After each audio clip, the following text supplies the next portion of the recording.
Hello class 10th Bihar board के students, कैसे हैं आप लोग और कैसी चल रही है आपकी तैयारी। शानदार रूप से चल रही होगी और आप लोग बढ़िया से तैयारी कर रहे होंगे। ज्यादा समय नहीं बचा हुआ है, उसी तरह से आप धुआंधार मेहनत करते रहिए। इसी को देखते हुए हम फिजिक्स का यानी विज्ञान में फिजिक्स का बहुत ही इंपॉर्टेंट एमसीक्यू क्वेश्चन यानी वीवीआई ऑब्जेक्टिव क्वेश्चन आपके सामने ले आए हैं। बहुत ही वीवीआई है, प्रीवियस ईयर क्वेश्चन भी इसमें इंक्लूड है, तो बारीकी से देखिएगा, जिसमें पूरे फिजिक्स का हम बात करेंगे, जिसमें आपका प्रकाश का परावर्तन अपवर्तन आई वाला जो चैप्टर था वो भी आ जाएगा, उसके साथ साथ विद्युत धारा वाला भी चैप्टर आ जाएगा, है ना। विद्युत धारा के चुंबकीय प्रभाव, ये सारे पांचों चैप्टर लपेट लिए जाएंगे, ठीक है। और वो सारे पांचों चैप्टर्स का ऑब्जेक्टिव क्वेश्चन वीवीआई, जोर से बोलिए, वीवीआई ऑब्जेक्टिव क्वेश्चन मैं यहां पर करवाने वाला हूं। बस वही बात है कि यहां पर क्वेश्चन आएंगे, ऑप्शन आएंगे, आपको जवाब देना है। पहले मैं सॉल्व करवाऊंगा, मतलब पहले आपको जवाब देना है और उसके बाद आपको मेरे से मिलाना है कि भाई कितना आपको सही हो रहा है। और लास्ट में आप क्या करना, कमेंट करना कि सर मेरे को इतना नंबर आया, ठीक है। तो चलिए, लगभग 20 गो ऑब्जेक्टिव क्वेश्चन रहने वाले हैं। अरे भाई मेरा तो मार्कर भाई यही है, ये रहा मार्कर। तो चलिए स्टार्ट करते हैं। तो चलिए मैं मोबाइल भी ले लेता हूं, इसी में तो क्वेश्चन होंगे ना, डिजिटल बोर्ड तो है नहीं। तो चलिए पहला क्वेश्चन आपके सामने ये रहा, दिख रहा होगा क्वेश्चन। देखिए बच्चों, बात यही होती है ना कि सबसे पहले आपको क्वेश्चन बनाना है ना, सबसे पहले आपको जवाब देना है और उसके बाद तब में, मतलब इसके लिए आपको सिर्फ 4 से 5 सेकंड का टाइम मिलेगा और उतने में आप क्या करना, वीडियो को रोक देना, तब सोचना। आप कहोगे कि सर 4 से 5 सेकंड में कैसे होगा, तो आप वीडियो को रोक लेना, रोक के भाई आप कर लेना, है ना। तो लेकिन जवाब देना है आपको, ठीक है। और यह एक तरह से टेस्ट भी हो जाएगा आपका फिजिक्स का। चलिए स्टार्ट करते हैं। पहला क्वेश्चन यहां पर दिख रहा होगा। क्वेश्चन कह रहा है कि प्रकाश के परावर्तन के कितने नियम हैं। प्रकाश के परावर्तन के कितने नियम हैं, आपको पता होना चाहिए। जो प्रकाश का परावर्तन होता है उसके तो सिर्फ 2 ही नियम होते हैं, और वो 2 नियम क्या है आपको तो पता ही होगा, है ना। तो प्रकाश के परावर्तन के 2 नियम होते हैं और यहां पर ऑप्शन नंबर बी 2 सही हो जाएगा, ठीक है। एकदम बढ़िया से करते हुए चलेंगे और ये जो मैंने क्वेश्चन पढ़ा उससे पहले ही आपको जवाब देना है और मिलाना है लास्ट में कि भाई आपको हुआ कितना सही। और लास्ट में कमेंट भी करने हैं कि सर मेरे को इतने नंबर आए, है ना। शर्माना नहीं है, अगर आपको नंबर कम भी आते हैं तो धीरे धीरे टेस्ट सीरीज को, ये जो टेस्ट हो रहा है उसको ज्वाइन कीजिएगा, मेहनत करिएगा, धीरे धीरे टेस्ट में आपका नंबर अच्छा आने लगेगा, है ना। तो टेस्ट को एकदम करते रहिए और ईमानदारी से सभी चीज़ों को करते हुए चलेंगे। यहाँ पर दूसरा क्वेश्चन हम लोग पढ़ते हैं, ध्यान से देखिएगा, आपके स्क्रीन पे ये रहा। क्या है भाई दूसरा क्वेश्चन। वायु में गमन करती प्रकाश की किरण जल में तिरछी प्रवेश करती है। यह किरण क्या होगी, क्या है। ए नंबर ऑप्शन है अभिलंब की ओर झुक जाएगी, बी नंबर ऑप्शन है अभिलंब से दूर हटेगी, या है सीधी निकल जाएगी, या डी नंबर ऑप्शन है परावर्तित हो जाएगी। देखिए भाई एक बात मैं बताता हूं, ये है वायु, ये क्या है भाई, ये है वायु, है ना। वायु से कोई एक प्रकाश आई, है ना, और यहां मैं मान लेता हूं ये रहा जल भाई, ये क्या रहा, ये रहा भाई जल। जल होता है डेंसर मीडियम। जल कैसा मीडियम होता है, डेंसर यानी घना होता है ना, इसके अंदर अणु परमाणु बहुत ज्यादा होता है, पता ही होगा। तो वायु से एक प्रकाश आया,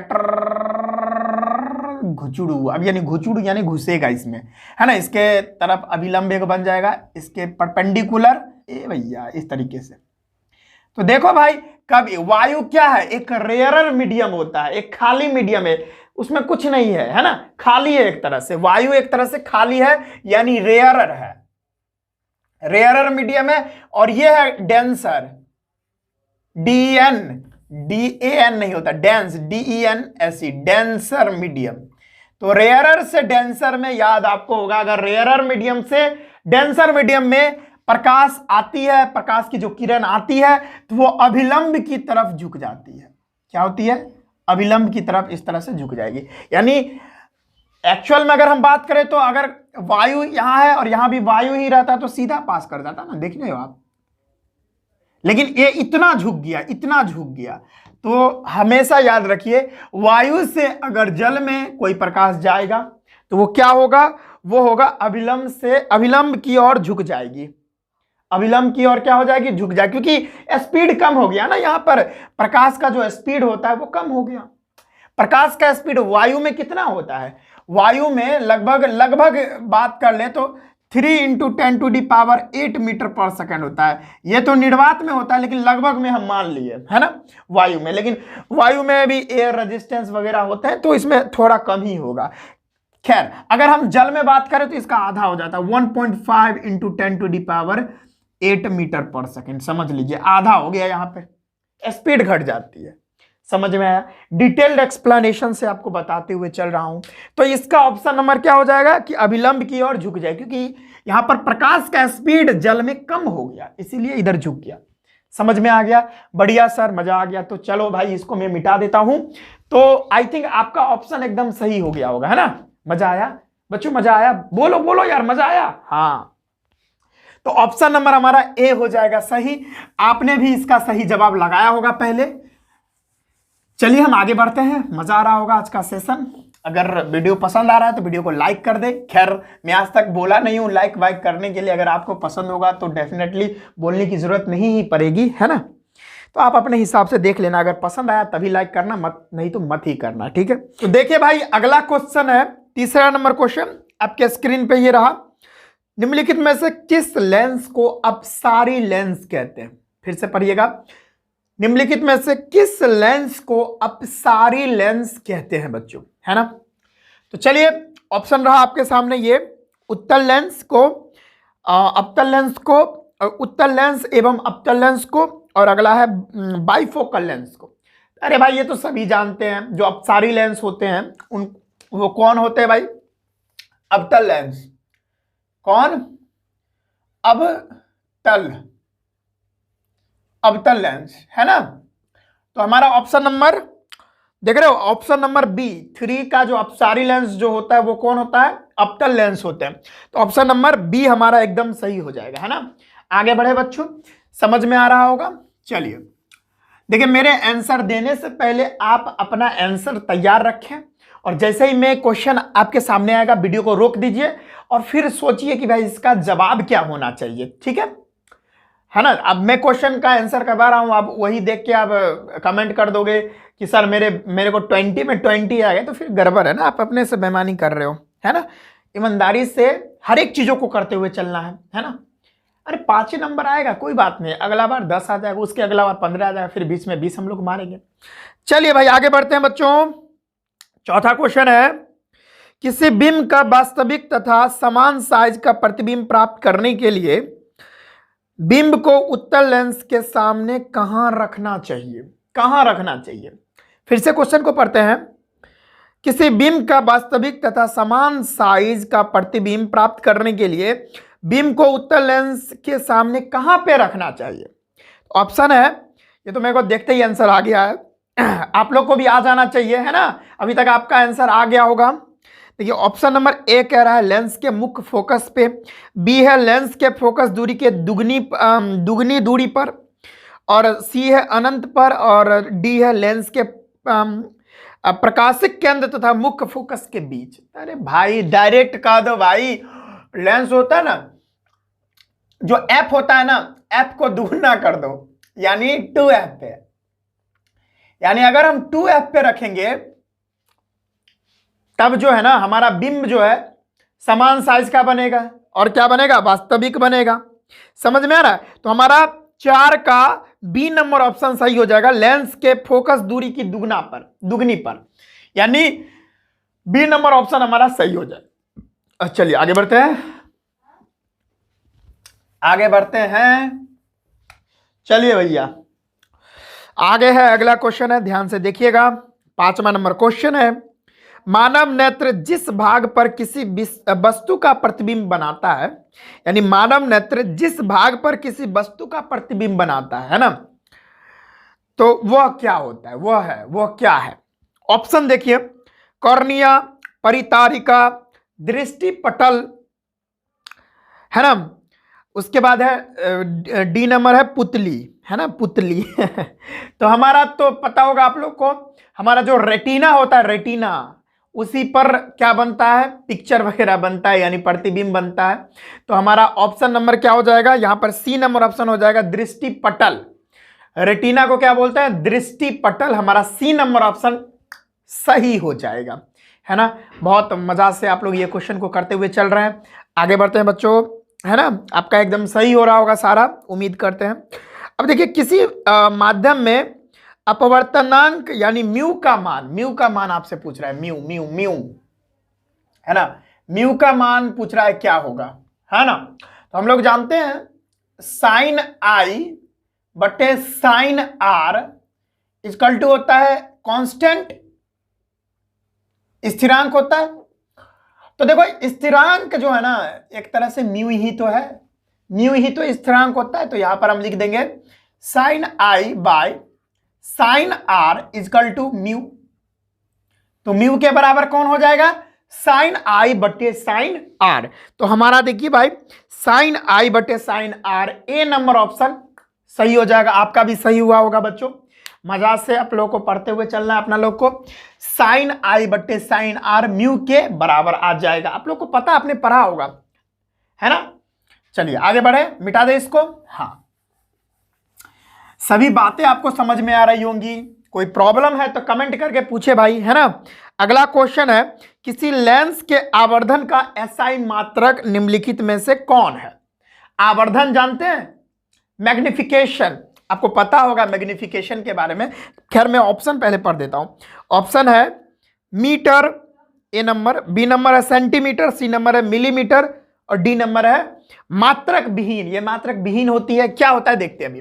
देखिए भाई, मैग्निफिकेशन यानी आवर्धन बराबर होता है माइनस भी बाई यू, है ना। माइनस भी बाई यू ये किसके लिए होता है, ये माइनस भी बाई यू मिरर के लिए होता है, दर्पण के लिए होता है। खैर इसी को हम देख लेते हैं। तो सपोज अगर हम बात करें, है ना, या मिरर के लिए बात करें या लेंस के लिए बात करें, जैसे लेंस के लिए होता है, यहां पर माइनस नहीं होगा, भी बाई यू होगा। तो सपोज अगर हम मान लेते हैं भी जो है ये मीटर में है ना, मीटर में, सेंटीमीटर मान लो भाई, ये सेंटीमीटर में है, यू भी हमारा सेंटीमीटर में, तो सेंटीमीटर सेंटीमीटर कट गया। तो हमारा मैग्निफिकेशन जो है ना, ये तो यूनिट लेस हो जाएगा। ये क्या हो जाएगा, यूनिट लेस हो जाएगा। इसके पास यूनिट ही नहीं होगा, मात्रक विहीन हो जाएगा। ये क्या है, ये हमारा मात्रक विहीन है। क्या है भाई, ये है मात्रक विहीन, ये है मात्रक विहीन। इसके पास कोई मात्रक ही नहीं होता, है ना।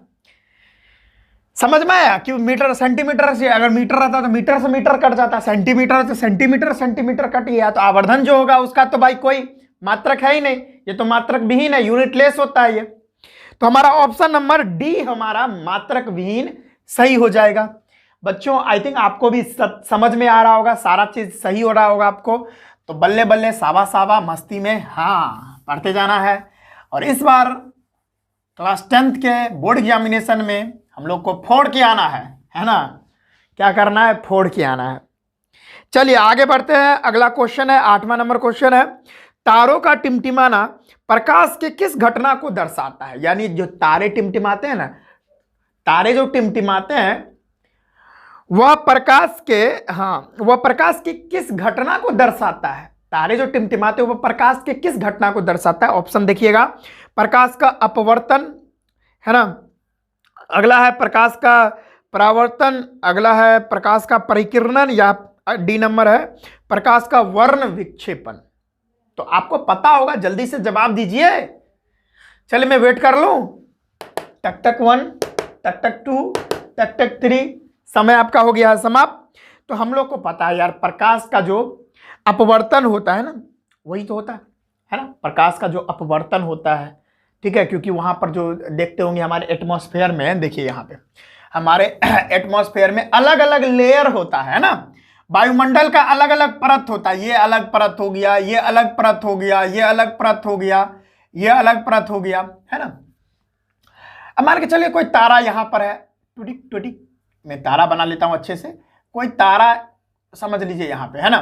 तो ये तारा से कोई प्रकाश आया, देखिए यहाँ पे आया, तो यहाँ पर एक परपेंडिकुलर ड्रॉ कीजिए, है ना।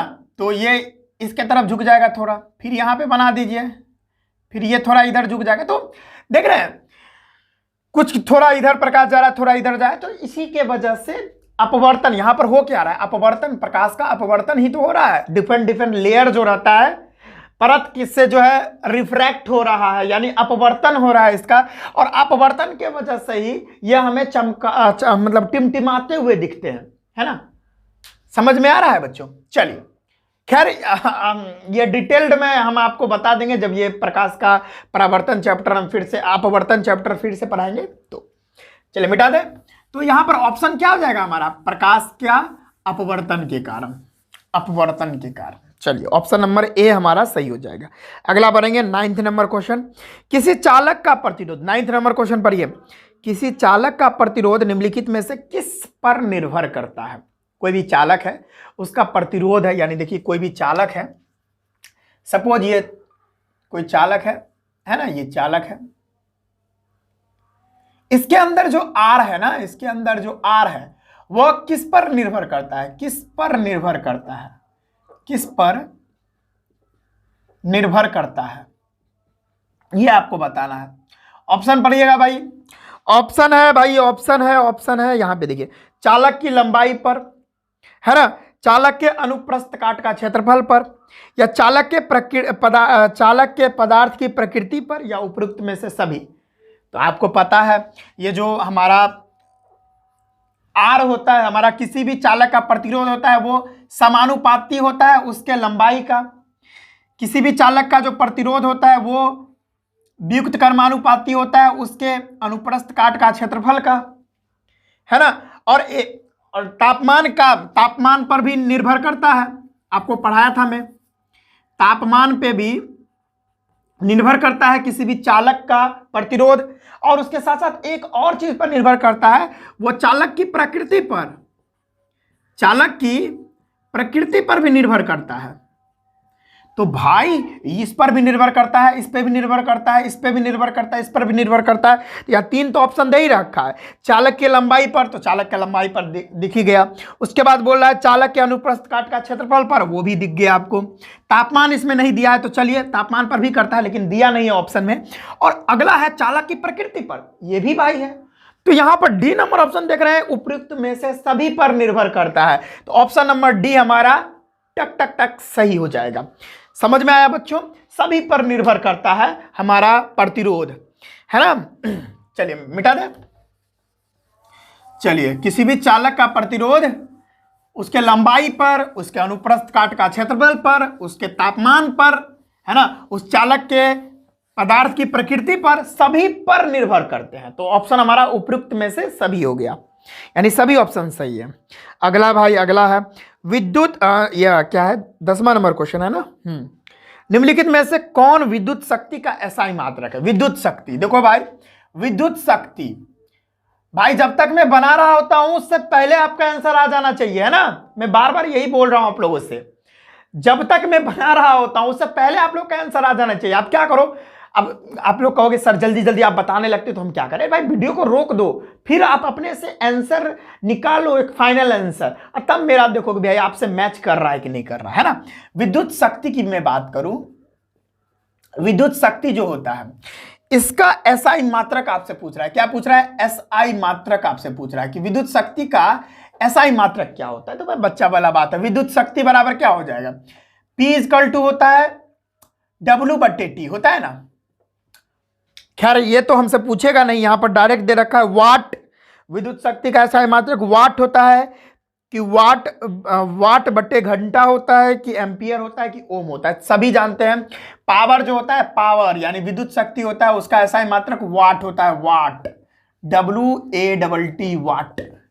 मेरे तो वाट लग गए, 440 वोल्ट का झटका, है ना। यानी वाट, यानी नहीं कहता है कि वाट लग गया मेरे को तो वाट लग गई। मेरे क्लास टीचर इतने खड़ूस हैं, मेरे को तो आज वाट लगा दिए, है ना। तो वही पावर का ऐसा यूनिट वाट होता है। आगे बढ़ते हैं बच्चों, इसको मिटा दें। ऑप्शन नंबर हमारा यहां पर ए सही हो जाएगा, मिटा देते हैं बच्चों। आगे बढ़ते हैं, उम्मीद करते हैं सेशन पसंद आ रहा होगा, मस्ती से आप अपना तैयारी करते हुए जा रहे होंगे। चलिए 11वां नंबर क्वेश्चन है, पढ़िएगा बच्चों ध्यान से। विद्युत परिपथ में विद्युत धारा को मापने के लिए निम्नलिखित में से किस युक्ति का उपयोग किया जाता है। यानी कोई परिपथ है, देखिए भाई कोई एक परिपथ है ना, ये देखिए कोई एक विद्युत परिपथ है जिसमें हमने बल्ब लगा रखे हैं, है ना। सपोज ए भाई अच्छे से बना लो, इसके अंदर की भी एक लगा रखे हैं, है ना। तो भाई इसके अंदर ऐसा क्या होता है जो भाई इसमें कितना विद्युत धारा प्रवाह कर रहा है, इसमें कितना आई जो है प्रवाह कर रहा है, उसका मान निकाले। तो इसके अंदर होता है क्या, आंसर आ गया होगा आप लोग को, मैं बता दूं तो इसके अंदर होता है एमीटर। क्या होता है भाई, इसके अंदर होता है एमीटर, और एमीटर का ही काम है विद्युत परिपथ में कितना अमाउंट में, कितना मात्रा में विद्युत धारा का मान है वो कैलकुलेट करके देता है ना, वो मान निकाल के देता है हम लोग को। तो हमारा इसका आंसर क्या हो जाएगा, एमीटर। हमारा एमीटर जो है एकदम सही हो जाएगा। एमीटर ही क्या करता है, विद्युत धारा का मापन करने का काम करता है। चलिए आगे बढ़ेंगे। ऑप्शन नंबर हमारा इसका क्या हो जाएगा, ऑप्शन नंबर सी एकदम सही हो जाएगा। अगला क्वेश्चन पढ़ते हैं, इसको मिटा देते हैं, है ना।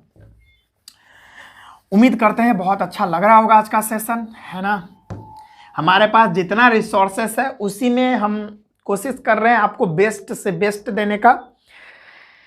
खैर अगर हम लोगों के पास डिजिटल बोर्ड होता तब तो भाई मस्ती से करते जाते, खैर कोई बात नहीं, जितना रिसोर्सेस है उसी में हम लोग आपको बेस्ट देने का कोशिश कर रहे हैं।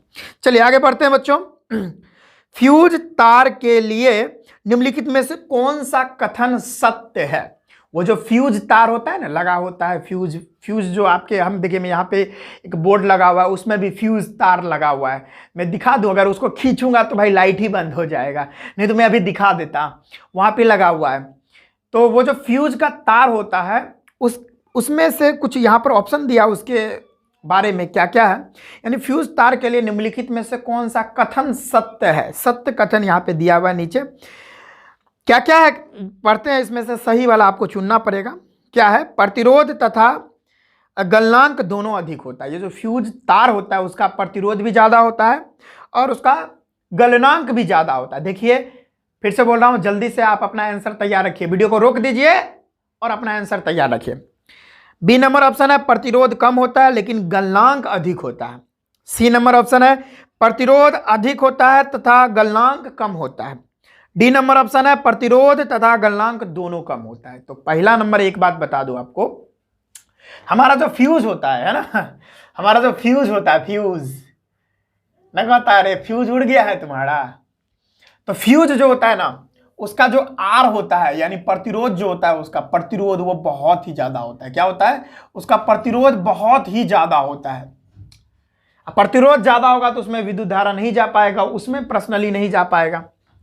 और उसका जो गलनांक होता है ना, गलनांक की बात कर रहा है ना यहाँ पे, हाँ गलनांक, इसका जो गलनांक है यानी मेल्टिंग पॉइंट जो होता है गलनांक, वह क्या होता है, कम होता है।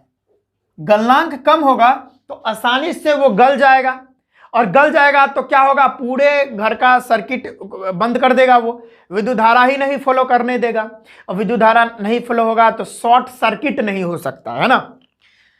ये फ्यूज वायर का यही काम है भाई। फ्यूज क्या करता है, उसका प्रतिरोध कम मतलब बहुत ज्यादा रहता है, उच्च रहता है। तो प्रतिरोध बहुत ज्यादा रहता है, तो जिसके वजह से अब प्रतिरोध ज्यादा है तो वो बहुत ज्यादा उसके अंदर मतलब उष्मा आ जाएगा, और बहुत ज्यादा उष्मा आ जाएगा तो वो गल जाएगा। इसीलिए उसका गलनांक कम रखा जाता है ताकि वो गल जाए। और गलने के बाद क्या होता है, गलने के बाद उसका सर्किट टूट जाता है और पूरा लाइट बंद हो जाता है, शॉर्ट सर्किट होने से बच जाता है। तो हमारा ऑप्शन यहां पर क्या हो जाएगा, प्रतिरोध ज्यादा होगा और गलनांक कम होगा। ऑप्शन नंबर, अरे भैया प्रतिरोध अधिक तथा गलनांक कम होता है, ऑप्शन नंबर सी सही हो जाएगा। उम्मीद करते हैं आपका भी सही हुआ होगा। मजा आ रहा है, हाँ मस्ती में करते हुए चलेंगे। चलिए आगे बढ़ते हैं बच्चों, आगे बढ़ेंगे। क्या है सर जी, आगे पढ़िए ना, पढ़ रहे हैं बच्चों। क्या है, निम्नलिखित पदार्थों में, अगला क्वेश्चन है 13 नंबर, 13वां नंबर क्वेश्चन है कि निम्नलिखित पदार्थों में कौन चुंबकीय पदार्थ नहीं है। यानी कौन चुंबकीय पदार्थ नहीं, यानी फेरोमैग्नेटिक वाला गुण किसके अंदर नहीं है, है ना। ट्रिंग ट्रिंग ट्रिंग ट्रिंग। चलिए पढ़ते हैं। निकेल, देखिए एक बात आपको बता दूं, कोबाल्ट, निकल और आयरन, ये तीनों के अंदर वो फेरोमैग्नेटिक वाला गुण है। ये तीनों चुंबक के साथ सट सकता है। लेकिन यहां पर एक ऑप्शन आप पढ़िएगा, निकेल, निकेल सट सकता है। अगला है लोहा सट सकता है। अगला है भाई, अगला है निकेल, कोबाल्ट, कोबाल्ट वो भी सट सकता है। और एक है पीतल। भाई क्या है? पीतल है, पीतल। ये एलॉय होता है, एलॉय। अब पीतल तो भाई डेफिनेटली बात है, ये बहुत सारे धातु और अधातु का मिक्सचर होता है एलॉय। तो भाई इसके अंदर ना फेरोमैग्नेटिक वाला गुण नहीं होता, यानी चुंबक के साथ ये सटेगा ही नहीं। तो पीतल को देखें चुंबक के साथ सटते हुए, नहीं ना। तो ऑप्शन नंबर हमारा डी एकदम सही हो जाएगा, बढ़िया से। चलिए आगे बढ़ते हैं, ये तो बहुत आसानी से बन गया, कोई दिक्कत ही नहीं था। ऑप्शन नंबर डी पीतल हमारा सही जवाब हो जाएगा, वो चुंबक के साथ नहीं सटता उठता नहीं है। आगे बढ़ेंगे सर जी, आगे बढ़ेंगे। अगला क्वेश्चन है 15वां नंबर क्वेश्चन, विद्युत धारा के चुंबकीय प्रभाव को किसने खोजा था? चलिए आप इसका जवाब दीजिए जल्दी से। विद्युत धारा के चुंबकीय प्रभाव को कौन खोजा था? ऑप्शन तो दिख ही रहा होगा, जल्दी से जवाब दीजिए, वीडियो को रोकिए और जवाब दीजिए। उम्मीद करते हैं आपने जवाब दे दिया होगा, दे दिया ना? ठीक है, चलिए। तो देखो भाई, हैंस ऑरिस्टेड नाम के एक आदमी थे जिन्होंने विद्युत धारा की मदद से, जैसे आपको पता होना चाहिए कि अगर ये सर्किट है, ये विद्युत परिपथ है ना, ये मान के चलिए विद्युत परिपथ है, इसमें हमने एक बल्ब भी जोड़ा हुआ है, चलो भाई, है ना, ये एक विद्युत परिपथ है मान लेते हैं। ये प्लस है, ये माइनस है, तो प्लस से माइनस विद्युत धारा प्रवाह करता है। तो अगर किसी विद्युत परिपथ में विद्युत धारा प्रवाह हो रहा है, तो हैंस ऑरिस्टेड का कहना था कि उसके चारों ओर जो है ना, क्या आ जाता है, उसके चारों ओर विद्युत चुंबकीय क्षेत्र बन जाते हैं। क्या बन जाते हैं? उसके अंदर उसके चारों ओर चुंबकीय क्षेत्र बन जाते हैं, विद्युत चुंबकीय नहीं, चुंबकीय क्षेत्र बन जाते हैं, है ना। समझ में आया? ये कहना किसका था? हैंस ऑरिस्टेड का। तो यहां पर देखो हाँ, ये देखिए option number A, option number A दे रखा है, ये एकदम हमारा सही हो जाएगा।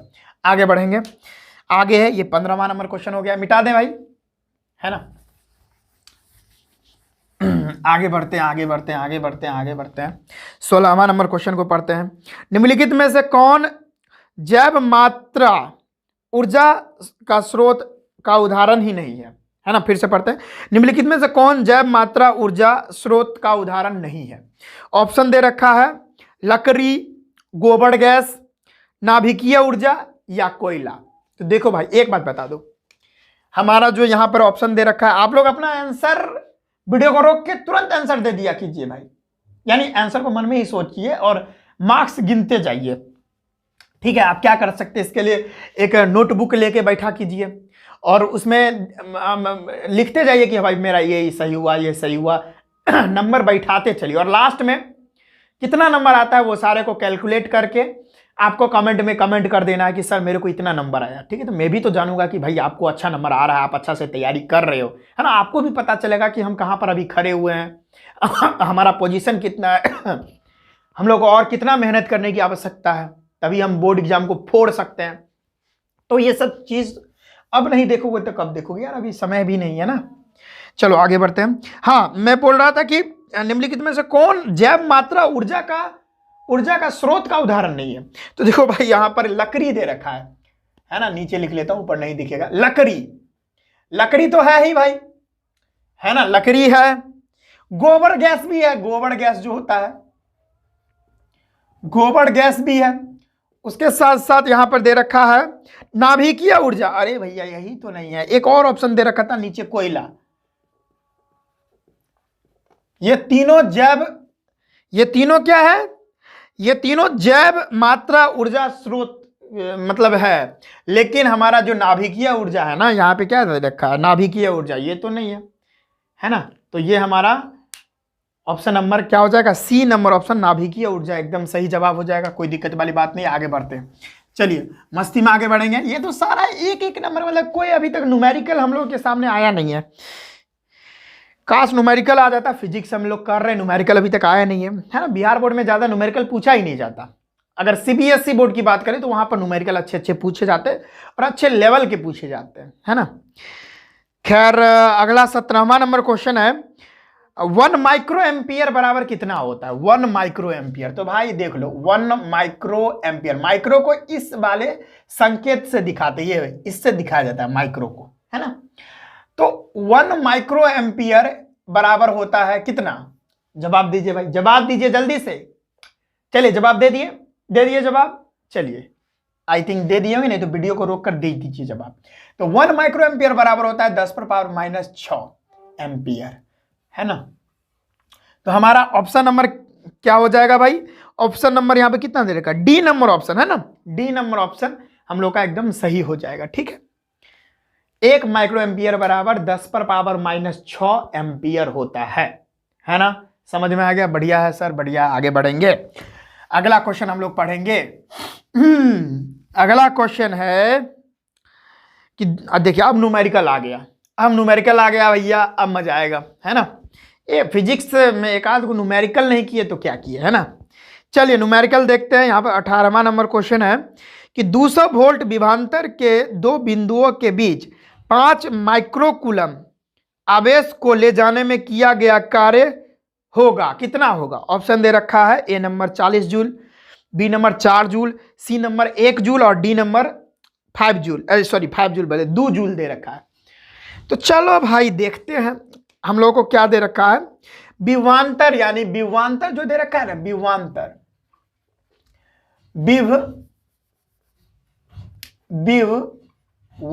जो हम लोगों को दे रखा है वो दे रखा है 200 वोल्ट दे रखा है, पूरा तरह से 200 वोल्ट।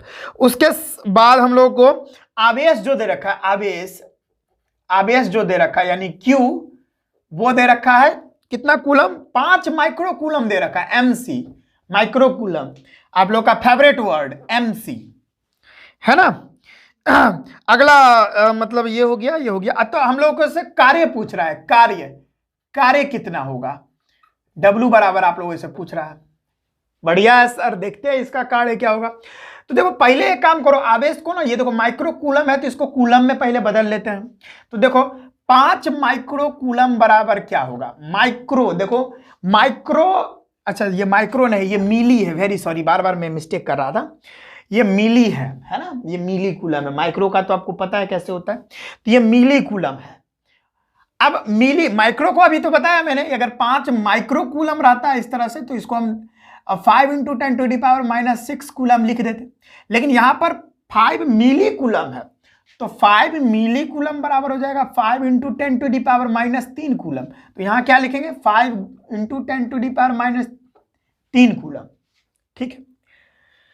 सारा कुछ तो दिया ही हुआ है, फार्मूला हम लोग जानते हैं। विभवांतर बराबर क्या होता है? V बराबर W/Q, जानते हैं। तो V कितना दिया हुआ है? 200 वोल्ट। W कार्य ही तो हम लोगों से पूछ रहा है, और Q कितना दे रखा है? आवेश कितना दे रखा है? ये वाला वैल्यू लिखेंगे, ये वाला नहीं लिखेंगे भाई, है ना, ये वाला लिखेंगे। तो ये कितना दे रखा है? 5 × 10⁻³ कूलम। ये देखो क्रॉस मल्टीप्लाई कर दो, क्रॉस, तो W बराबर क्या हो जाएगा? क्रॉस करोगे तो 200 वोल्ट × 5 × 10⁻³ कूलम। टेढ़ा हो रहा है ना, चलो भाई क्या करोगे। है ना। 2 × 5 = 10, यानी क्या हो जाएगा? 2 × 5 = 10 यानी 1000, और यहां पे × 10⁻³ अरे भाई साहब, यहां पर कितना ऑप्शन में क्या दे रखा है? तो यहां पर भाई साहब तो मजा ही आ गया। तो यहां पे W बराबर हो जाएगा, W बराबर, अब यहां पर देखो क्या हो रहा है, 10 पर पावर, यहां पे देखो 10 पर पावर 1000 को 3 लिख सकते हैं और इसको -3 लिख सकते हैं। ये तो कट के, तो ये तो पूरा कट ही गया भाई, ये तो पूरा कट गया। ये दोनों एक दूसरे को काट दिया, तो वर्क डन कितना होगा? 1 जूल हो जाएगा, 1 जूल, यानी यहाँ पे कट के 1 आ गया, 1 जूल हो गया। ऑप्शन नंबर हमारा क्या हो जाएगा? सी नंबर ऑप्शन, 1 जूल हमारा सही हो जाएगा। अगला क्वेश्चन पर हम लोग चलेंगे, इसको मिटा दे रहे हैं, मिटा दें।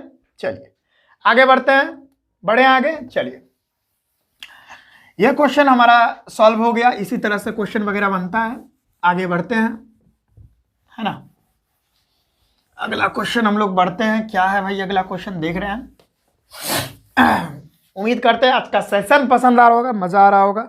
19वां नंबर क्वेश्चन है। देखिए ये भी न्यूमेरिकल ही है। क्या है भाई, देखते हैं।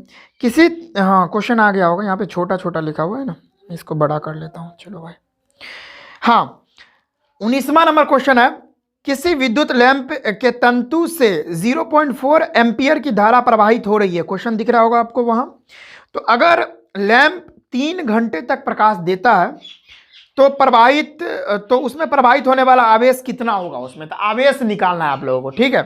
तो क्या दे रखा है, देखो क्या क्या दे रखा है यहाँ पे। धारा, विद्युत धारा जो है आई हमको दे रखा है 0.4 एम्पियर, है ना। आगे दे रखा है हम लोग को कह रहा है कि इतना विद्युत धारा हमको दे रखा है, और अगर 3 घंटे, और टाइम भी दे रखा है।